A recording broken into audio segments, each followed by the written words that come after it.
Rizki itu udah dijamin. Bukan cuma rizki bapak-bapak dan ibu-ibu. Pernah ngelihat rayap ibu-ibu? Subhanallah. Tahu-tahu meja di rumah sudah habis dimakan rayap. Memang rizkinya rayap itu.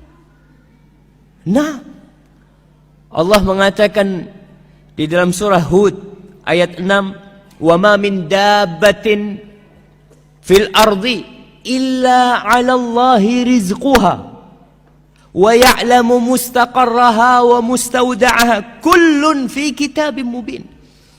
Kata Allah, dan tidak ada suatu binatang yang melata fil ard, di muka bumi ini, kecuali yang menjamin rizkinya itu Allah. Ana sering kasih contoh, ya, dengan binatang-binatang yang di hutan. Itu binatang tidak pernah sekolah, tapi bisa makan. Kalau rizki itu tergantung ilmu, berarti profesor ekonomi itu orang paling kaya. Tapi ternyata ada yang lulus SD lebih kaya dari profesor. Profesor tetap jadi dosen, ngajar, jelaskan tentang bagaimana supaya kaya. Tapi dia nggak kaya-kaya. Padahal dia punya ilmunya. Yang kaya malah mahasiswanya. Lulus, buka usaha, kaya. Dosennya ya tetap sampai mati jadi dosen. Ingat, rizki itu bukan karena ilmu. Nggak ikut ilmu jemaah, nggak ikut titel lah. Allah yang telah menentukan. Makanya kita lihat binatang-binatang keledai, binatang yang paling bodoh. Seharusnya dia itu mati sejak lahir. Kenapa? Oh, bodoh dia, Ustaz. Gimana dia bisa makan? Ternyata bisa makan. Dan sampai punya anak.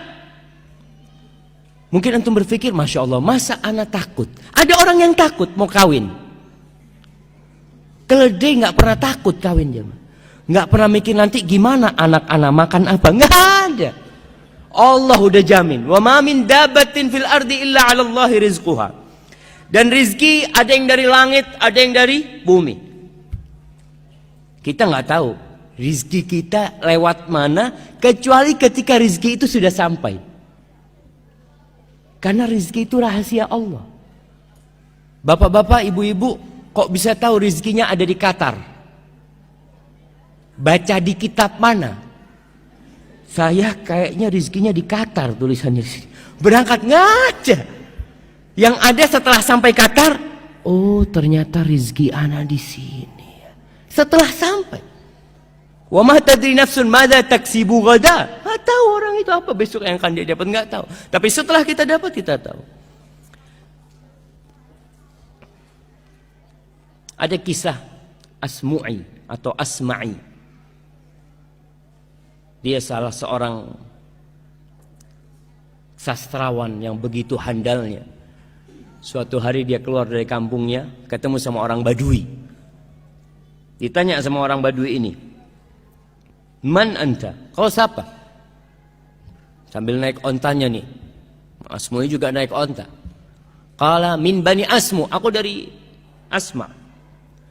Qala antal Asma'i, engkau Asma'i yang terkenal itu, sastrawan. Qala iya, na'am. Kau dari mana? Maksudnya ini datang dari mana? Qala min ardin yutla fiha kalamur rahman.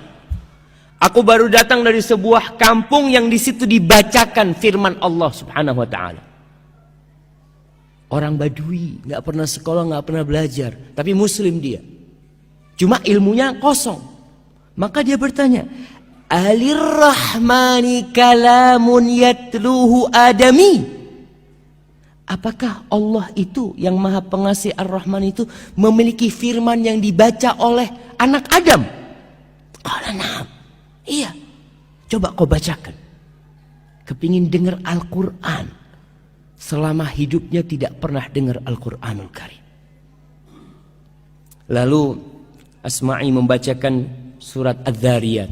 Wadz-Dzariyati dzarwa. Sampai kepada firman Allah di ayat ke-22. Asma'i membacakan, ini orang dengarkan terus. Wa fis samaa'i rizqukum wa ma tu'adun. Dan di langit itu ada rizki buat kalian. Rizki kalian itu dari langit. Dan apa yang dijanjikan untuk kalian itu ada di sana. Terus orang Badui ini tanya, ahadza kalamur rahman? Ini yang kau baca benar, ini firman Allah. Karena turun orang Badui. Hasbuk, cukup kata dia. Turun, dia sembelih ontanya. Dia sembelih ontanya, dia potong-potong, nggak dikulitin. Terus dia panggil Asma'i, kau bantu aku nih, bagikan kepada orang-orang yang lewat. Onta yang dinaikin. Dibagikan semua, pedangnya itu dia pukulkan supaya nggak tajam. Lalu dia mengatakan selamat tinggal kepada Asma'i sambil membaca firman Allah, wa fis sama'i rizqukum wa ma tu'adun.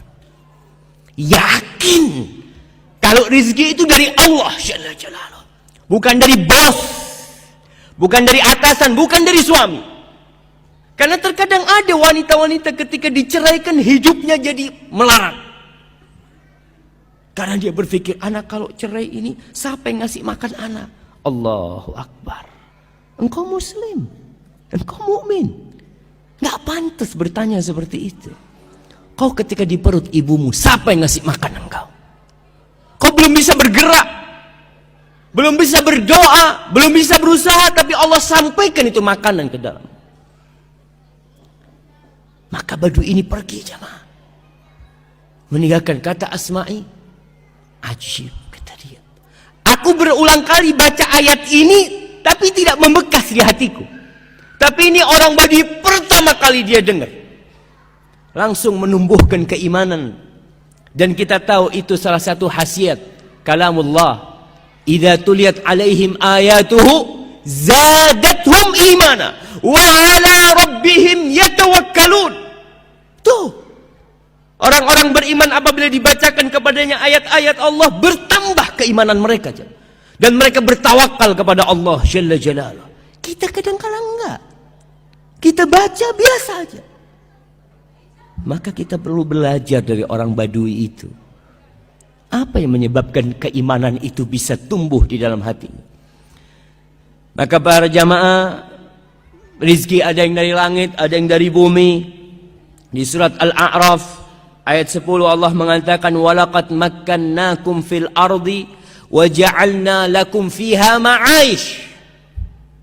Kita telah menempatkan kalian nih, memposisikan kalian di bumi, dan kami menjadikan buat kalian penghidupan di sana, di bumi ini.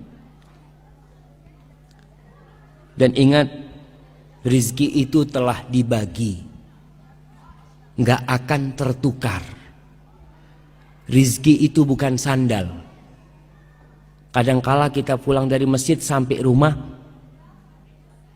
ini sandal siapa yang anak pakai? Kok kayaknya kebesaran? Rizki bukan sandal sehingga tertukar, nggak ada. Makanya nggak perlu kadangkala orang punya usaha toko, tokonya sama-sama jualan sandal. Yang satu ketika ngelihat orang datang, ini masuk ke toko yang mana nih? Masuk ke toko sebelah. Allah, seharusnya itu ke sini seharusnya. Bukan. Memang dia ke sana rizkinya dia. Kalau rizkimu dia akan datang ke sana. Kau tutup, diketuk pintunya. Kalau itu rizkimu, rizki nggak bakal tertukar. Allah mengatakan, nahnu qasamna bainahum ma'isyatahum fil hayatid dunya. Di surat Zukhruf ayat 32. Nih kita kajian udah berapa ayat nih yang kita dengar. Tapi ada bekas enggak di diri kita?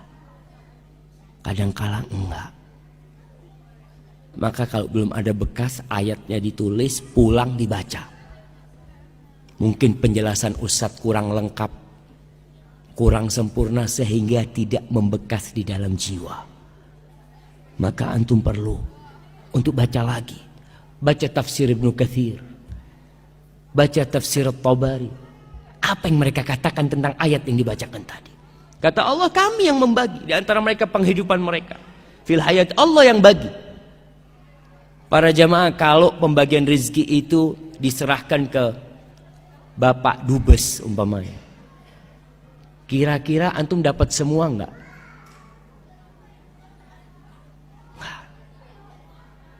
Kalau pembagian rezeki itu diserahkan kepada Bapak Presiden, kira-kira semua warga Indonesia akan dapat enggak? Enggak. Antum lihat kadang-kala di kampung itu ada raskin, kalau diserahkan kepada Pak RT yang dapat siapa? Yang dapat siapa? Ya udah kerabat-kerabat dia. Karena manusia nggak bisa, Allah yang bagi. Allah, kata Allah, nahnu, bukan kalian yang bagi. Karena kita itu punya sifat kikir, punya apa, tapi Allah itu karim, Allah jawad, subhanallah.